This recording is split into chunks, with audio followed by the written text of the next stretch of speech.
எல்லாம் போனீங்க. தஞ்சை பெரிய கோயிலுக்கு நீங்க போனதாகவும் சொன்னீங்க. ஏன்னா, ராஜராஜ சோழனுடைய கட்டடக்கலைக்கு ஒரு மிகப்பெரிய எடுத்துக்காட்டா இன்னைக்கும் பல 100 ஆண்டுகள் கடந்து நிக்குது, வரலாற்று சின்னமா.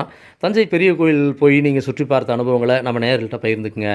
ராசிபுரம் தச்சு தொழிலில் ஈடுபட்டுள்ள நண்பர் பி. தட்சிணாமூர்த்தி அவர்களே. ஐயா இவ்வளோபடிய அதாவது வரலாற்று அடிப்படையில் வந்து தமிழருடைய கட்டுமானத்திற்கு எடுத்துக்காட்டாக திகழக்கூடியது. ஒரு அடிப்படை நானும் அதை சார்ந்த ஒரு தொழில். ஏன்னா அது வந்து பெரும் ஆகச்சிறந்த ஒரு பெரும் வரலாற்று பொக்கிஷம். நாம் இன்னும் நம்ம தொழிலில் கூட மெல்ல மெல்ல தான் நகர்ந்துக்கிட்டு இருக்கோம். இவ்வளோ நவீன உபகரணங்கள் இருந்தும் கூட செய்ய முடியாத சில அரிய நுட்பங்களை தஞ்சை பெரிய கோயிலில் நம்முடைய மூதாதையர்கள் செஞ்சுருக்கிறாங்க.